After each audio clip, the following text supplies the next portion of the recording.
This is the CBS Evening News. Dan Rather reporting. Good evening.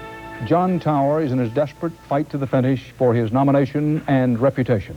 CBS News has been told tonight that Tower's name has now come up in the still unfolding investigation of defense contractor fraud inside and outside the Pentagon.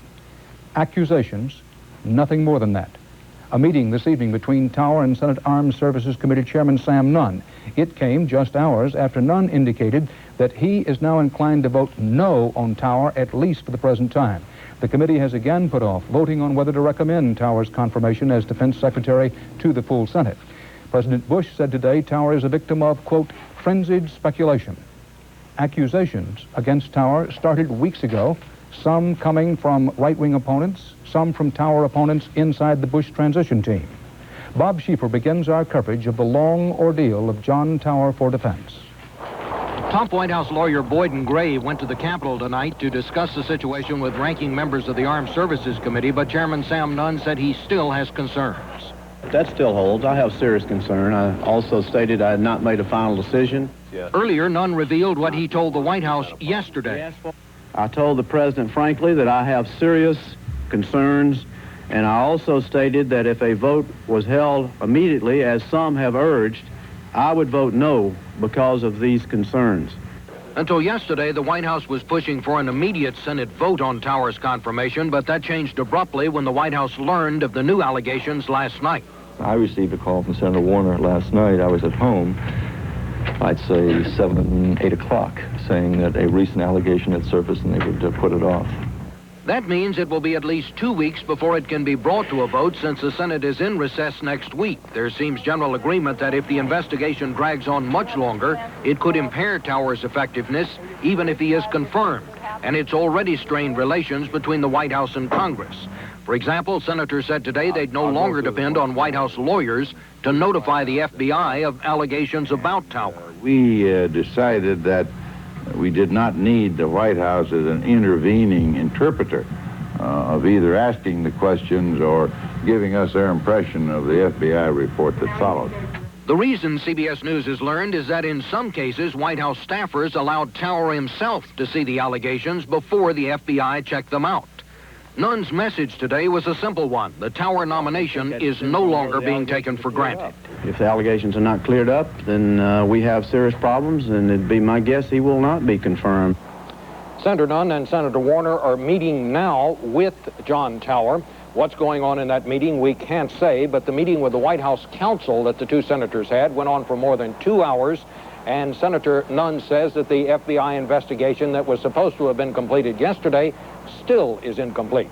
We have what looks like, Dan, a nomination that is becoming more and more remote. Thanks, Bob. CBS News White House correspondent Leslie Stahl now has the latest on the siege of Tower from the Bush command headquarters. There's little doubt that John Tower's nomination is in trouble. Yet today, President Bush put his own reputation on the line with an emotional defense, saying Tower is the victim of unfair, frenzied speculation. And I have seen nothing, not one substantive fact that makes me change my mind about John Tower's ability to be Secretary of Defense and be a very good one. Even White House officials say Tower's situation is death by 1,000 cuts. Every day, another allegation, another delay. But Mr. Bush claims that every charge has been, quote, shot down in flames. And he expressed frustration, if not veiled anger, at Senate Armed Services Committee Chairman Sam Nunn for stating publicly that for now, he is against the Tower nomination. If you've made up your mind, let the process go forward. Let's have the vote. Each senator has a vote. There's 100 senators. But it was the White House itself that last night put off a possible vote because of a new allegation that sources say involves donations to Tower's campaign when he was in the Senate, possibly from defense contractors. Still, the administration continues to act as though Tower has the job locked up. He came to the White House this morning for a high-level meeting on the defense budget and spent the day working in his Pentagon office. But some of the president's own advisors say the Tower situation is being poorly managed at the White House, and they blame Chief of Staff John Sununu. They say it was a mistake to let the president speak out publicly today, especially when Tower's survivability is in such doubt. One of the things you always want to do, if you possibly can in a situation like this, is keep the president out of the line of fire. President Bush, unfortunately, now seems to be in the line of fire. The president's spokesman conceded today that the White House has been plagued by, quote, confusion and incompetence in its handling of the Tower nomination. Yet the president is determined to fight on to a vote that could be delayed for another 2 weeks. Leslie Stahl, CBS News, the White House. CBS News law correspondent Rita Braver has more on some of the newest in the long series of accusations being leaked against John Tower. Rita? Dan, sources throughout the government have indicated that there is great concern, but still no verification, that John Tower may have been somehow swept up in the massive Justice Department investigation of defense contracting fraud known as Ill Wind. According to the sources, the allegations involve possible illegal acceptance of money by Tower staffers, although not by Tower himself when he was in the Senate. Sources say that the situation has developed in recent days as the result of what are being called very delicate plea negotiations with targets of the Ill Wind investigation. President Bush has indicated that the new information involved a subject which has surfaced in the past and has since resurfaced. In fact, Justice Department officials acknowledged that FBI wiretaps of some of the targets of the Ill Wind investigation did include government contractors bragging about their access to John Tower. But so far, there has been no proof that the remarks were anything more than mere posturing. One source tonight stressed that there is no personal or clear nexus between Tower himself and Ill Wind. But the possibility of staff involvement has clearly distressed the White House, the Justice Department, and the Senate Armed Services Committee. Dan? Well, Rita, these are accusations. They involve a staffer.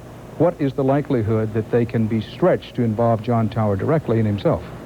I think that's the key question here. I think that's the reason why everyone is going so slowly. There is great uncertainty. And in fact, that long delay that Leslie just talked about in the FBI investigation really is the result of nobody wanting to make any rash decisions while there is so much out there. Bob Cheever, up on Capitol Hill, these concerns are not confined to the Democrats, and they are not purely partisan. Is that correct or incorrect? No, I think that's correct. The Republicans are standing fast in public, Dan, but privately you're seeing some questions even among them tonight. And I thought it was very interesting when John Warner, the ranking Republican on this committee, came out of the committee tonight. Yesterday he had said that he saw nothing in the allegations that would prevent Tower from being confirmed. Tonight he said he'd just rather not comment. Bob Schieffer, Rita Braver, thank you very much. The judge presiding over the weapons for Iran, what happened to the money case against Oliver North, today denounced Bush administration tactics at the trial. This followed last-minute moves by the Justice Department trying to impose more restrictions on the use of documents needed to present the case to a jury. The refusal weeks ago of the Reagan-Bush administration to supply certain documents has already forced the dropping of the main criminal conspiracy and corruption charges against North. Judge Gerhardt Gazelle tonight rejected the government's new restrictions on documents. To do otherwise, the judge ruled would, quote, destroy any opportunity for a fair trial. And still to come on tonight's CBS Evening News, Jerry Bowen on ski patrol in Malibu. Okay. John Blackstone on moose patrol in Idaho. And David Browning on space patrol around Mars.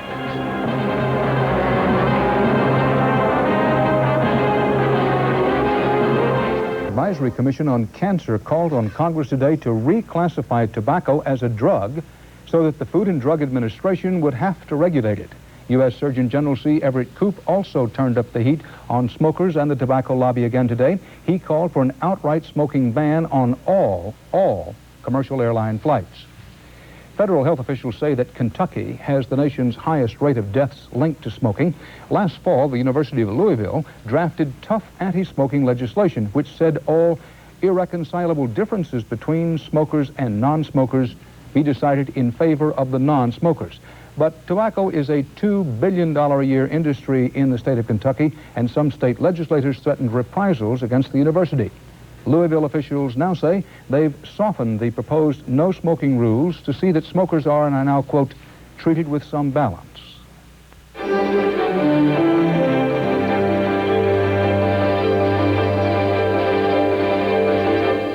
Today was the bloodiest day of 1989 in Israel and its occupied territories. 3 Arabs died from clashes with Israeli troops. Another was killed when troops put down a prison revolt inside Israel. and an Israeli settler burned to death on the West Bank. The army is investigating reports that Arabs threw a firebomb into his car. He was the 15th Israeli to die in the uprising. At least 387 Palestinians have been killed, and with no end in sight, CBS News correspondent Tom Fenton reports Israel is feeling mounting pressure to find some kind of political solution. You're watching something unusual, an impromptu town meeting, West Bank style. The man in uniform is General Amram Mitzna. The people he's talking to on a Ramallah street corner earlier this week are Palestinians whose daily lives his troops control. The occupiers are talking to the occupied. We want from you, from the Israelis, to recognize our right for self-determination. We achieved a lot during the last year, and now we have to talk together and stop violence from all sides. General Mitzna is no left-wing dove. He heads one of the Army's major commands. He now says openly what a growing number of Israelis have been saying privately. Generally speaking, there is no military solution to the problem. After 14 months of relentless roadblock building, tire burning, slogan chanting, and stone throwing, the Palestinian uprising in the occupied territories, the Intifada, is having an impact on Israeli attitudes. There's no consensus on what to do, but there's a growing recognition that something has to be done. The people are going through very deep soul-searching, and the Intifada has achieved the breaking of complacency and status quo. In a Jerusalem synagogue this week, Israelis meet with Faisal Husseini, the leading PLO activist on the West Bank who was released from an Israeli prison just last week. An Army reservist, the 55th so far, is sentenced by the Army this week to a month in jail for refusing to serve in the occupied territories. Sources say many others refuse but aren't court-martialed. Cabinet member and former Air Force Chief Ezer Weitzman urges the government to open direct talks with Yasser Arafat. I'm not afraid of talking to Arafat. If he throws bricks at me and bottles, it's because he has no F-16s and tanks. So I'm talking from a point of strength. Polls show that Israeli opinion is shifting toward dealing with the PLO. Analysts believe that even the 50% of the country that is still opposed to it could be swayed if a strong prime minister decided to lead this country in that direction. Tom Fenton, CBS News, Tel Aviv.